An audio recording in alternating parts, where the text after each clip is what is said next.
a la siguiente intervención. Quiero dar una cordial bienvenida al señor Deepak Mishra, Co-Director Development Report 2016, Development Economics and Chief Economist del Banco Mundial. Lo invito, por favor, a subir al escenario. Bienvenido.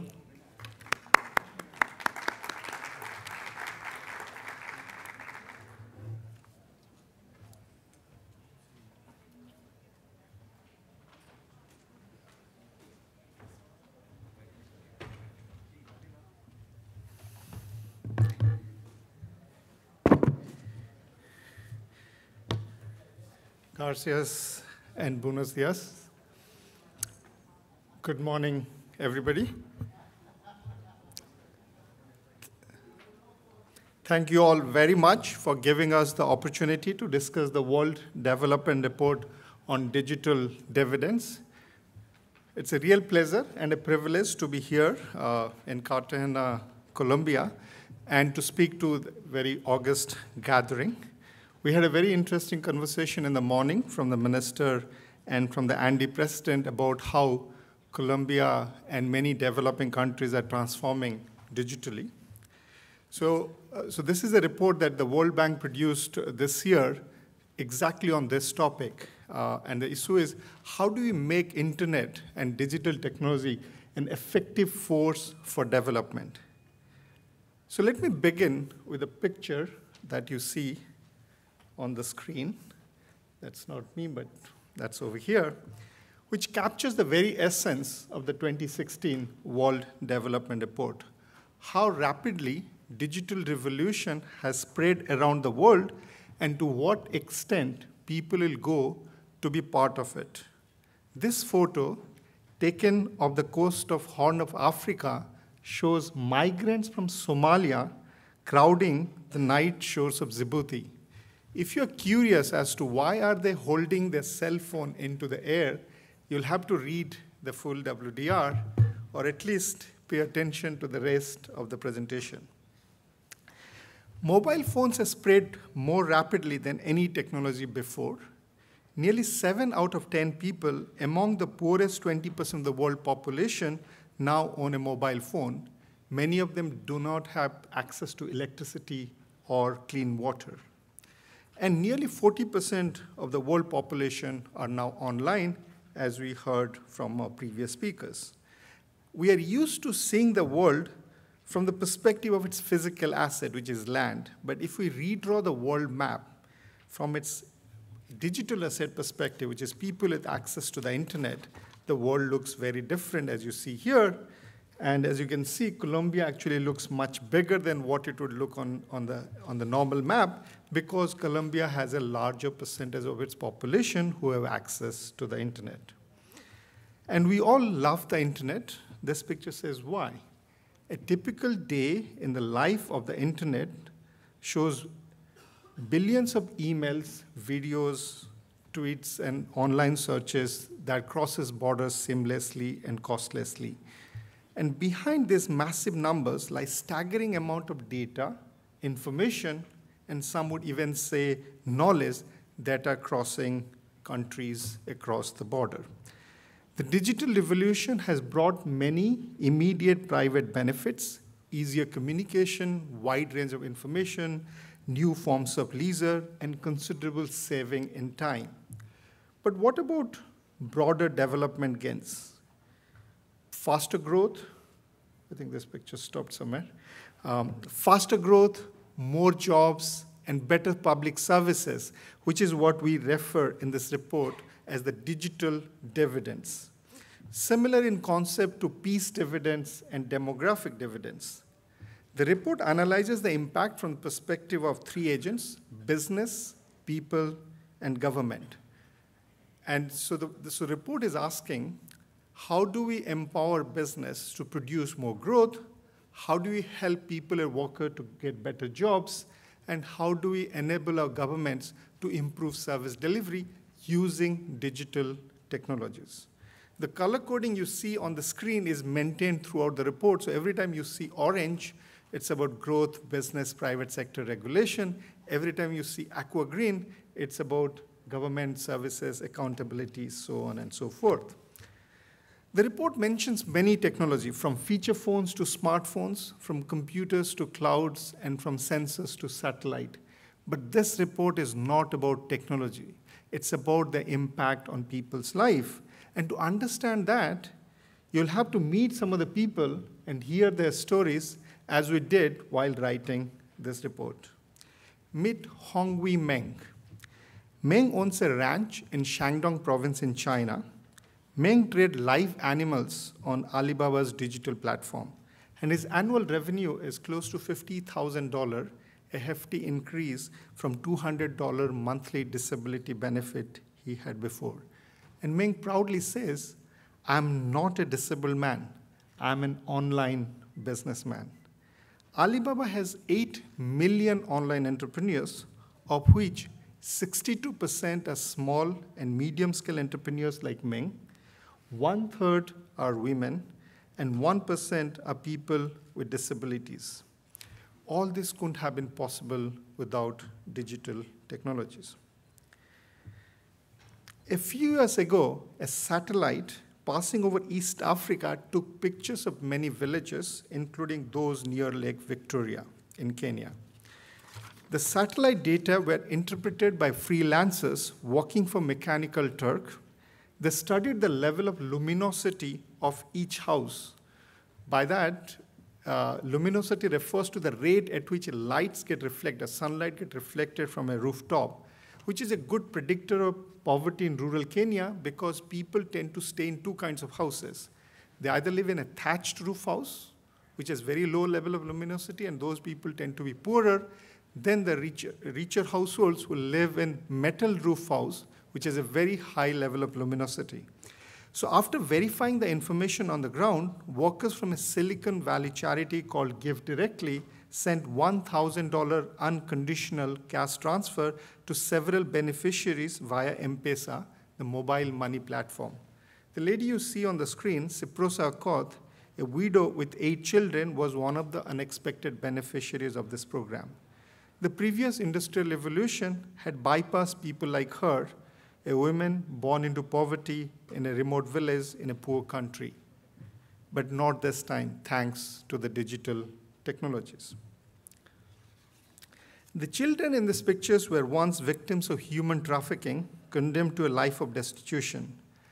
Like them, nearly 1 billion Indians have been issued digital identification in the past 5 years. This is making it possible for the government to provide vital services to poor and vulnerable groups. Countries from Nigeria to Pakistan and Estonia to Singapore, and I'm sure there are many examples from Latin America, which are examples of successful use of digital ID to improve service delivery and to reduce fiscal waste. And this couldn't have been possible without digital technologies.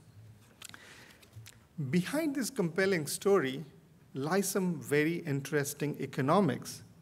And the WDR builds on the economic literature to propose a simple framework for understanding how digital technology promotes development. And we believe that digital technology, by lowering the economic transaction cost and the social interaction cost, are doing 3 things.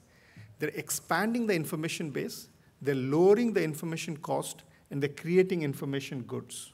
So when they're expanding the information base, technology is helping to create new markets, new jobs, and new services. BPO, KPO, ITO are example of those new jobs that have been made possible because of technology, thereby promoting inclusion. By lowering information and coordination costs through automation, technology is making existing business, government, and workers more productive, thereby boosting efficiency. Finally, by creating information goods, this is when the product and the process all become digital. Think of e-books, streaming music, digital marketplace, or sharing economy. That's when the technology generates scale economies, which spawn new business model like platform economy, and thereby promoting innovation. In the report, we applied this framework in the first 3 chapters to provide many examples of benefits for business, people, and government. So how digital technology is transforming trade, how it's making efficient use of capital, how it is leading to new forms of innovation of business model, how it is creating new jobs, and all that stuff are part of the benefits of digital technology.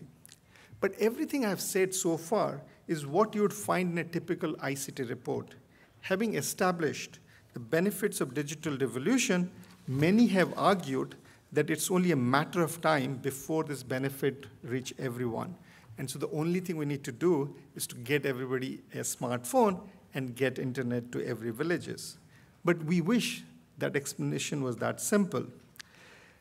Digital technologies have become universal in many high and middle income countries, but the broader development gains have been elusive. So if you go to America, pretty much everybody, including the people who are below the poverty line, have a smartphone. Most of them have access to internet, and same would be true for many advanced economies. But if you really look at the benefits they've got from it, it's not so clear. So let's think of these three pictures that I have here. The first one shows what has happened to growth of labor productivity in the world in the past 30 years. And as you can see, the productivity has, rather than sharply increasing or surging, has actually stagnated in the past couple of years. If you look at the second picture, it shows that the middle classes in many advanced economies have seen barely any increase in the real income over the last 30 years, and most of these people do have a smartphone and access to internet. The way to look at this picture is think of the poorest person in the world sitting here and the richest person in the world sitting here, and this shows what has happened to their real income over the last 25 years.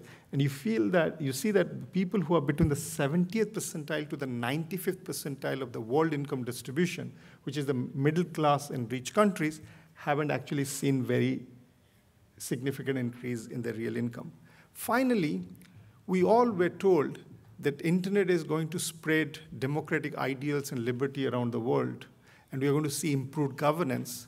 But if you actually look at the global governance indicators, many of them actually are deteriorating, including the number of elections which are free and fair around the world. The report does not argue that these trends are because of digital technology, but wonders why they're happening in spite of them. So clearly there is a gap in our understanding about what do we need to do to make sure that technology translates to faster development. So why have technology been spreading rapidly, but digital dividends have lagged behind? The first answer is one that we always talk about, which is that despite rapid technological expansion in many parts of the world, a significant digital divide persists. So out of 7.4 billion people in the world, 6 billion do not have access to broadband, 4 billion do not have access to internet, 2 billion do not own a mobile phone, and nearly 400 million people still live outside any digital signal. And this is also true for Colombia and many other countries in the region. Moreover, within each country, there's a digital access gap across gender, income, age, and geography. And we talked about quite a bit today about what are the things the government is doing to increase internet penetration to the rural areas and to the ethnic minorities. So there is a large unfinished agenda to make the internet access universal and affordable. But even if we solve the access problem, the WDR argues that technology is not going to be enough to give us the dividends that we expect from it, because technology is not neutral in its impact. Among those who have access, the benefits tend to flow disproportionately to the better off, more educated, and better connected, which is quite normal, and this has happened every time there's an industrial revolution. The people who have the best endowment can take the maximum advantage of the technology that's available. So therefore, technology tends to be productivity biased, skills biased, and voice biased.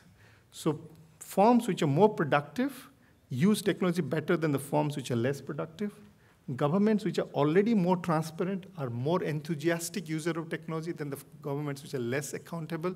So clearly, if we do nothing, then we would see more inequalities in terms of productivity and accountability and skills than what we had seen before. And that's why there is a reason for government to help to improve those conditions so that everybody can benefit from digital technology. So what the report argues is that there are factors beyond technology that shape their development impact. We call them the analog complements to digital development. And in absence of those complements, the benefit could fall short.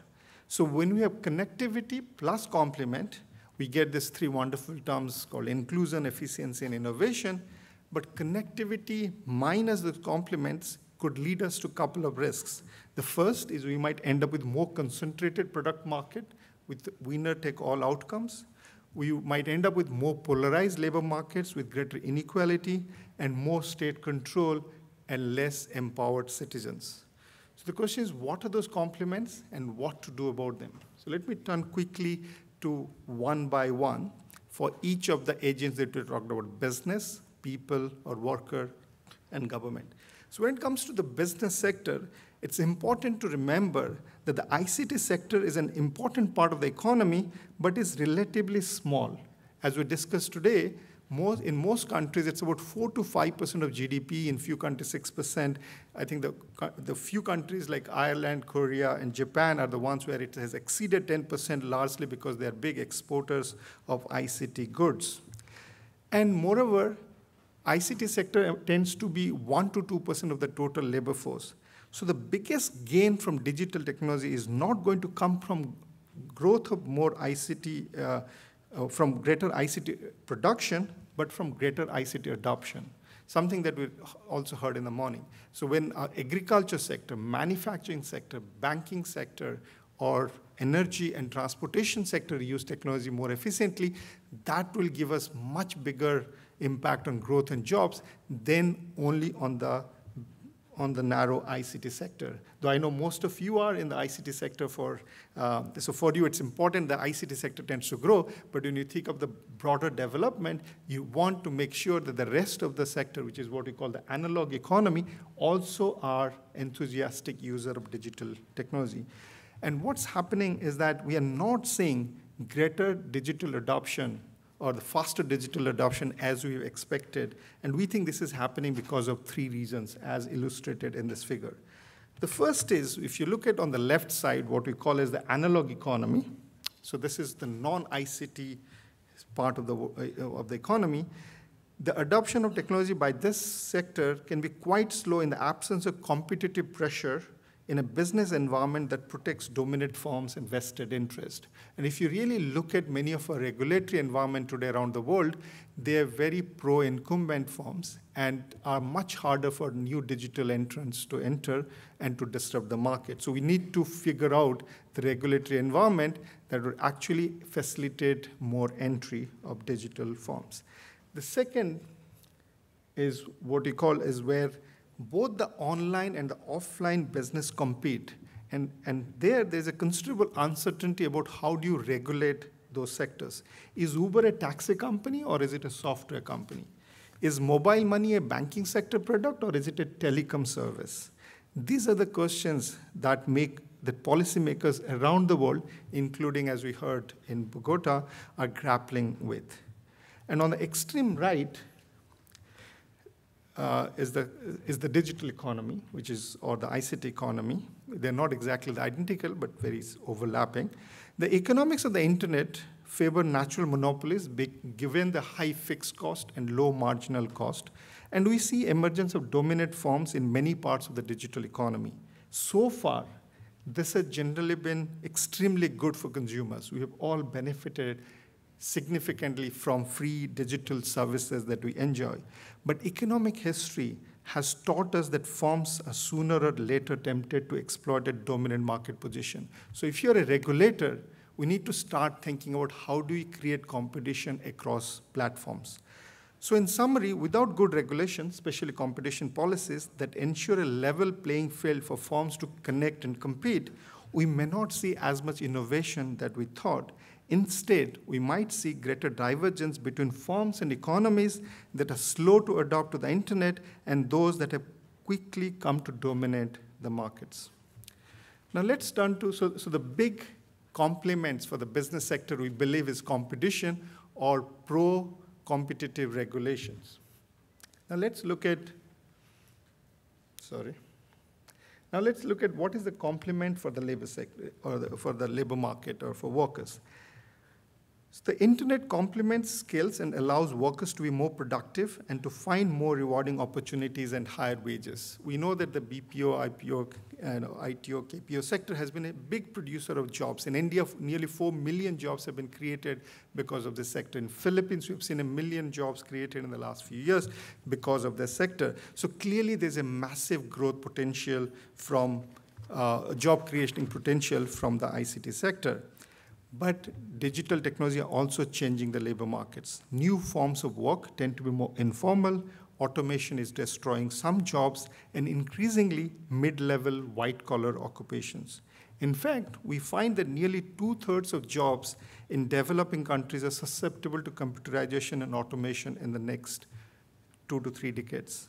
While this is good for overall productivity, it can be deeply disruptive for individual workers and those who will be displaced.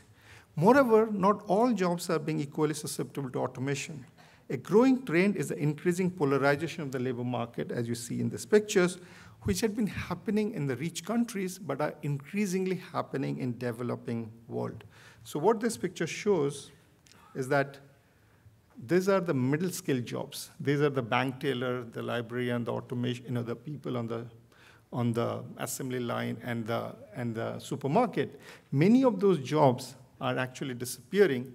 So the share of the middle skill jobs are actually declining, whereas the high skill and low skill jobs are increasing. This is not all due to internet. Globalization and urbanization also is playing a significant role, but digital technology are becoming an important driver. As a result, the biggest risk from digital revolution is not massive unemployment, as some people think, but widening income inequality because of persistent polarization of the labor market. And the most important public policy response is to help everyone to gain the skills that the technology complements and not those that the technology replaces. Now let's move to the last complements, which is about government. I keep confusing between the two. So in this picture, so there have been a large number of e-gov initiatives around the world. In fact, government have become one of the most enthusiastic adopters of digital technology, even if you may not see significant improvement on service delivery. But if you actually look at the share of the budget that's going to ICT, it has become significantly large in the past few years. These initiatives have given us easier access to information and more efficient government procedures, but an extensive review of evidence shows that in many countries, this investment often failed to address two most protracted challenges to improve service delivery. The first is the accountability relationship between service providers and policymakers, what economists call the principal-agent problem. So how do, as a parent, can you hold the public school teacher accountable and make sure that he shows up and teaches your kids? It's something that technology, despite a lot of uses of it in our schools, we are not able to provide systematic evidence that this is improving. The second is the ability of citizens to participate in and influence public debates and outcomes, what we call the collective action problem. So this picture gives you a bit of a hint about it. The first one shows that a very large part of public sector ICT projects tend to fail. They do not meet the initial objectives that were set out for them. In fact, barely 20 to 30% actually succeed. And so that's a big question for us, is to think, why do so many ICT projects fail? And not just in the public sector, but also in private sector, and what needs to be done? The second picture shows what has happened once we move some of our policy making to the internet. So this is the example that comes from Brazil, which shows that in a Brazilian state, in Rio Grande do Sul, they used to have participatory budget making process where people actually could vote to decide whether they want a road or a school or how they want to spend their money. So, and this was happening even before the internet came. After internet came, people are allowed to vote on the internet to decide how they want to choose the government budget making process. And what you find is most of the people, or a larger part of people who vote online, tend to be wealthier, tend to be in urban areas, tend to be men, and tend to be richer and more educated. And they have a very different public policy preference than people who are not online. So clearly, sometimes your public policy choices may get skewed because of who is online and who is not.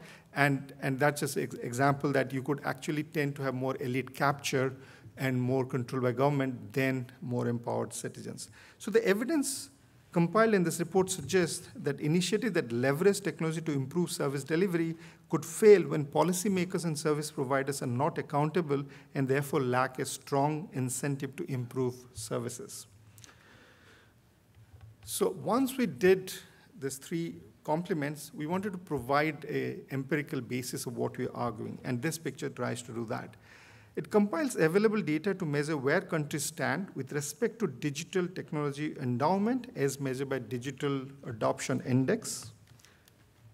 So the x-axis measures the Digital Adoption Index. So the further you are from the axis, the more are your business, people, and government using technology. The y-axis measures the complements, the quality of regulation, institutions, and skills. So the further up you are, the higher complements you have to take advantage of digital technology. And as you can see from these two broad measures, that they are fairly highly correlated positively. So there are very few countries which have actually become highly prosperous with only going one route, which is either using only technology or complements. So they tend to have both in abundance, and poor countries tend to have both in less proportion. So the notion that a poor country can leapfrog by massively investing in technology and thereby substitute technology with good policy and institutions by technology doesn't really come out to be supported by this example. So this figure also shows that development can be viewed as a race between technology and complements, as we heard many people. So our regulations, our skills, and institutions tend to slow to react to a very rapidly growth in technology, and it takes time for us to catch up and move. This data set provides a simple diagnostic tool to prioritize policy for countries at different stages of digital development, and we put them into emerging, transitioning, and transforming. And I think, I'm not sure if you can see where Colombia is, but it is somewhere here, which is actually fairly advanced on the transitioning, but not yet a transforming country. And as you can see there, I've highlighted a lot of the Latin American countries, and there's a whole host of variations from Venezuela sitting here to all sorts of, so there's a massive diversity within the region in terms of the technology adoption and complements. So we use this broad typology in the final 3 chapters to discuss what to do, where, and when. And so we divide the policy into 3 parts, what we call the sectoral policy. This is the thing that we need to do within the telecom and internet market sector. Then things that we need to go beyond the ICT sector, but for the rest of the economy, which is regulation, education, and institutions. And finally, because internet crosses borders, we need to think of issues that are cross-border or global in nature that require global cooperation. In between the sector and the national, there are a lot of cross-sectoral issues like digital ID, digital payment systems, social media, open data, and we have a separate discussion on those as well. So the first is to ensure that everybody can have access to affordable internet. And this also takes me back to the picture that I started with, where people are trying to hold the cell phone into the air. And the reason they are doing it is very interesting, that most of these people are in Somalia. They are from Somalia. They live in Djibouti, which are 2 neighboring countries, but separated by Indian Ocean, a silver ocean between the 2. And what's interesting is Somalia is a post-conflict, poor, fragile country, but they have 7 mobile operators. So serious competition in the telecom sector. Djibouti is a middle-income country, very stable, but they have a public sector monopoly. So prices in Djibouti are extremely expensive compared to Somalia. So these people are trying to stretch their hand as much as they possible to get the signal from the Somalia side so they can make a call to Norway, which is where their friends live. So that tells you how much people are desperate to be part of, to take advantage of the situation, but also that irrespective of the level of the situation in the country, you could actually benefit from digital technology, as is being shown by the Somalia example. So in terms of supply-side policies, we have a pretty good idea of what is required. Strong competition policy in the telecom sector, public-private partnership, and effective telecom and internet market regulations. The private sector will make most of the ICT infrastructure investment, but public sector will sometimes be justified, or public support will sometimes be justified by the strong social benefits that internet access provides. And this picture just shows you that countries which have been good in ensuring or making available large spectrum to their service providers or telecom providers have seen faster decline in prices. So spectrum management is a critical part of the story. The challenge is much harder when it comes to demand side or second generation policies. These are difficult questions about internet filtering, censorship, what are the cost of, economic cost of censorship and filtering, how to ensure a level of personal privacy and cybersecurity that makes people feel safe using the internet. And even the most advanced digital economies are struggling with these issues. This map shows that in many Latin American countries, especially on the ones on the west coast of the Latin America map, including Colombia, have started to implement or are in the process of implementing national data protection laws and bills. So when you compare Latin America with Africa, Asia, and even East Asia, this seems to be ahead, at least thinking about some of the second generation issues. And we have a lot of those discussions in the report. Now let me move to what we think about the national policies. There are many practical steps that countries can take to strengthen the analog complements, how to adopt regulations, skills, and institutions to the digital age at different stages of digital development. And I should add that even if a country is, say, in transitioning stage, different parts of the economy could be at a different stages of evolution. So it could be that in Colombia, some parts of the economy could be the banking sector might be at a transforming stage, whereas the education sector might be at an emerging stage. So one should not just straitjacket a country to one slot, but think about different services and sectors and see what level of technology adoption is happening in the sector and what level of complements are needed. So if you're in an emerging context or the sector is an emerging context, then the internet use is still very low, and the priority is to build the foundation mostly by making adoption easier. So there the focus has to be on access and affordability. For transitioning contexts, countries where they have already achieved a significant level of digital penetration, the priority has to ensure that everyone is able to take advantage of new technology. So how our businesses can make, and which is, I think, the case in Colombia, as I heard from the discussion from the minister. And when you are in a transforming context, where the internet use is already very high, it's almost universal, the need is to address wicked problems that the internet itself may create, such as complex competition policies, antitrust issues, and deepening government digital engagement with citizens. The final policy chapter deals with global issues, how to govern the global internet, how to remove barriers to global digital market, and so on. And one of the things, obviously, which many of you are perhaps familiar, but we find that a lot of the rest of the world don't seem to be aware about the whole governance of the internet. And there is a real fight going on between countries about the future of how the internet should be governed. And the world seems to be completely split between two different models. One would be what we call multi-stakeholder model, where the private sector, civil society, individuals, and the government will be a co-partner in deciding how the internet should be governed.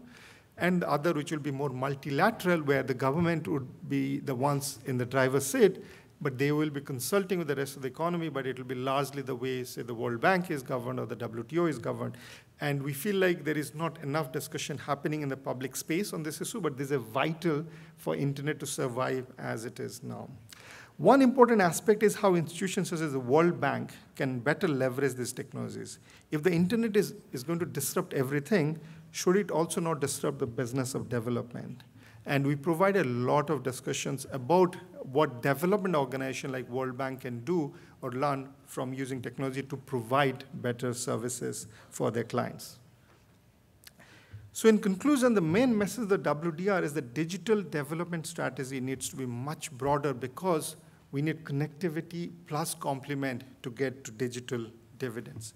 Connectivity for all remains a hugely important goal and a tremendous challenge where countries need to do more. Consider the three examples that I started with in the beginning. M-Pesa, the mobile money platform, was able to roll out mobile money in Kenya because of rapid spread of cell phones, but also because the regulators allowed it to compete directly with the banks. Not many central bankers around the world are letting mobile money compete with the rest of the banks because there's because the current policies are in favor of the brick and mortar banks and not in favor of the new digital disruptors. Alibaba's success story builds on fast rising internet coverage, but it is equally due to many skilled entrepreneurs. Mr. Hongwei Meng, that I mentioned in the beginning, is an engineer before he became disabled, so he had many of the skills that are necessary to become a successful online entrepreneur, aided by a supportive business environment, including good infrastructure, logistics, and some of the basic things that we need to even survive for the second industrial revolution, like electricity, roads, postal systems. And India's Aadhaar digital ID system relies on large database and fast communication, but it cannot be an effective tool for service delivery to poor and disadvantaged people without accountable policymakers and service providers at all levels of government.